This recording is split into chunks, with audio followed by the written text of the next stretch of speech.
Joining us now, the ACLU's Immigrants' Rights Project Deputy Director, Lee Gelernt.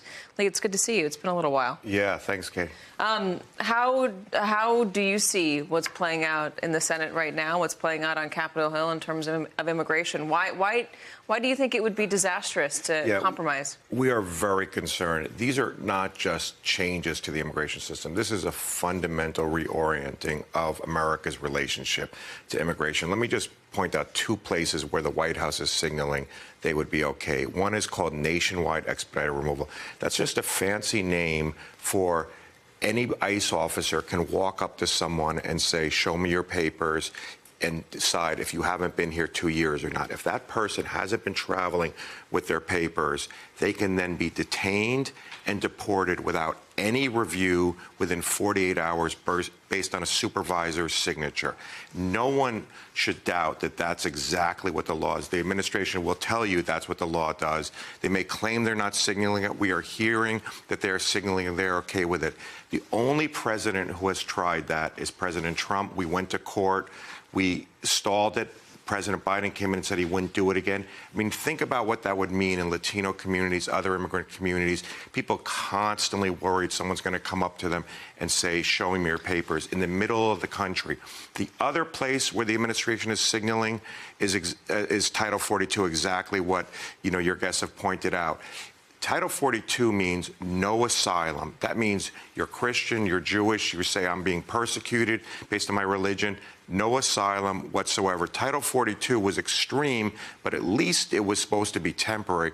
We're talking about permanently implementing that. I mean, people need to understand how fundamental that is for the United States now to say we will not provide a safe haven for people fleeing danger. Do you think there's a way to fix what's happening at the border? There are a lot of people coming over, and there are cities across this country and states that say we cannot handle it. Is there a way to streamline it, to fix it, so that we can handle and properly screen the people who are coming through? Yeah, I'm so glad you asked that, because absolutely. Saying the borders closed will not stem the tide. When people are desperate, I know from experience, I know from experts, people are going to come if they're desperate.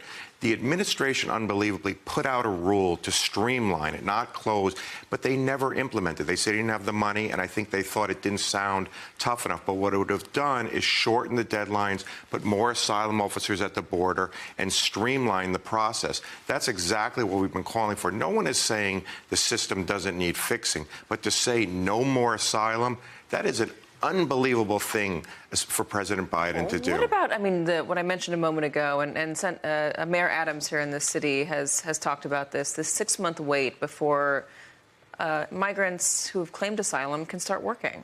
Absolutely. That needs to be done.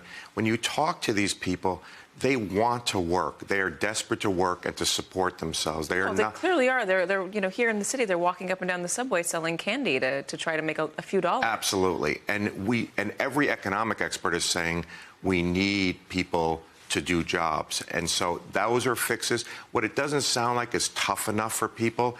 But President Biden's not going to win a toughness fight with President Trump. It's going to just come down to a political miscalculation where no matter what he does, he's going to get bashed for immigration. It's a problem when you can't talk about an issue that's so fundamental without making it into a very black and white, bad, good, wrong, whatever. It's more complicated than just the politics allowed. Exactly. And certainly for those 30-second campaign ads you see during political seasons.